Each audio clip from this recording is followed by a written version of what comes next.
But me, I'm a very open person. I'm telling this now. I'm going to take Speaker Romualdez's speakership, and I hope Majority Leader Sandro Marcos won't hold it against me or won't stand in my way. Thank you, everyone. My vote, Kong Yao Kiko Barsaga. Barsaga. Him. I abstain. Basko. Basko. Congressman Kiko Barsaga, hindi nakaupong speaker. Umani ng tawa sa pag-abstain nitong iboto si Faustino D. Isang pasabog ang nangyari kay Kiko Barsaga. Hindi raw siya okay. Halika, atin itong pag-usapan mga kaibigan. Unwell, Kiko Barsaga tumangging iboto si Boji D bilang speaker.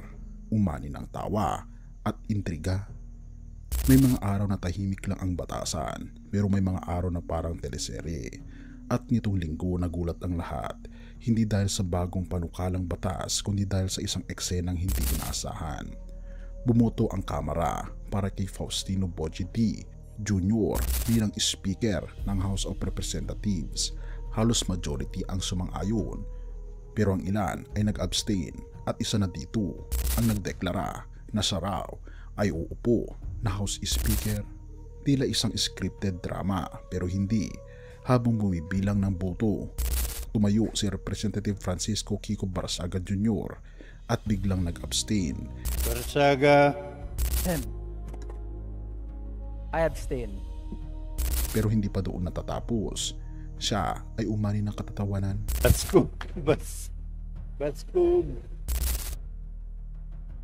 Bakit? Nitong linggo lang, nagkaroon ng matinding ingay itong si Barsaga sa Kongreso at nag-ikot-ikot ito na tila nagkakampanya na siya raw ay uupong susunod na Speaker ng House of Representatives. Marami ang napailing, marami ang natawa, pero may mga hindi natuwa.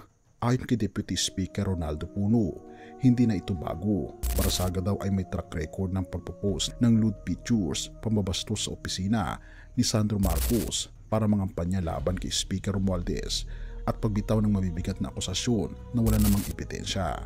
Sabi nga ni Puno, tila unwell si Barsaga, hindi dahil may sakit, kundi dahil tila wala sa hulog ang mga desisyon. At ito ang plano ng NUP na ihain ang reklamo sa Ethics Committee. At hindi lang ito tungkol sa marami niyang ginawa na hindi katanggap-tanggap sa House of Representatives. Kasama rito ang lahat ng dating kalokohan, ang mga bastos na post sa social media, ang pag-barge in sa opisina ng Majority Leader, ang tila pagmugulo sa loob ng Kamara. Kung totoo ang mga paratang ni Barsaga laban sa Speaker, bakit hindi niya ito idulog sa tamang proseso? Bakit sa drama at gimmick niya lang ito idinadaan? Para sa iba, ang ginagawa ni Barsaga ay hindi tapang kundi kapilyuhan. Sa halip na tumulong para ayusin ang problema, parang mas gusto pa niyang guluhin ang sistema. Kaya imbes na maging inspirasyon, nagiging pabigat siya sa trabaho ng Kamara. Ang bawat stunt niya ay nagiging distraction at ang bawat salita niya ay pwedeng magpasiklab ng gulo. Sa panahon na kritikal ang ekonomiya at kailangan ng seryosong solusyon para sa mga Pilipino, nakakabahala na may mga lider na inuuna ang sariling ambisyon kaysa sa kapakanan ng bansa. Ang pag-abstain ni Barsaga ay tila hindi prinsipyo, kundi tila personal na eksena. At kung patuloy siyang hahayaan, baka tuluyan ng maging sirkus ang Kongreso.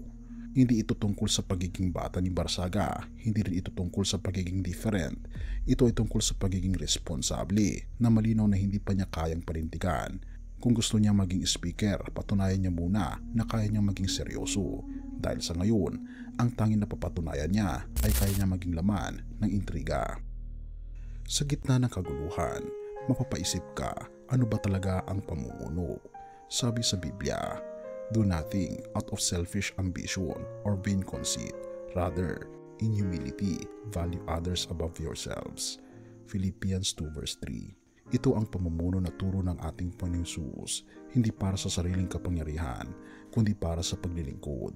Ang ating Panginoong Hesus, kahit siya ang hari ng mga hari, ay naglingkod, naghugas ng paa ng kanyang mga disipulo, nag-alay ng buhay para sa lahat. Kung ang bawat mambabatas ay tutularan ang ating Panginoong Kristo, Walang lugar para sa pabida, walang puwang para sa personal na agenda. Sa halip, magiging sentro ang bayan at ang ating Panginoon Diyos. Kaya sana, ang mga tulad ni Barsaga ay hindi lang basta't bumangga sa sistema, kundi matutong sumunod sa mas mataas na pamantayan, ang pamantayan ng ating Panginoon Jesus na puno ng paglilingkod at pagpapakumbaba. Hindi lang ito para kay Barsaga, kundi para sa lahat ng tao at mamamayang Pilipino.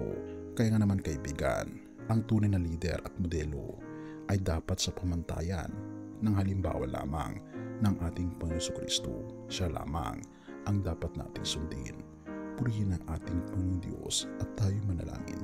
Ama naming Diyos na mga kapangyarihan sa lahat, kami po'y lubos na nagpapasalamat dahil kayo po ang aming pong ehemplo sa tunay Panginoon na liderato.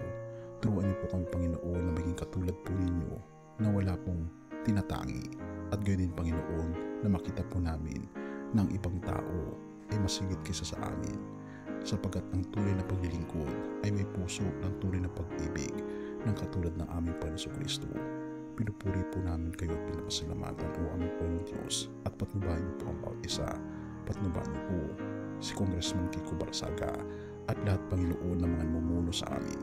Gabayan niyo po kami na magkaroon ng katulad ng aming Panginoon Kristo, na maging katulad ng karakter ng aming Panginoon Kristo mula ngayon at magpakailanman, at patawarin po kami sa lahat ng aming mga pagkukulang at pagkakasala. At salamat po sa pagdinig ng aming mga panalangin, sapagkat ito po ang aming samot hiling sa matamis na pangalan ng aming Panginoon Jesus. Amen.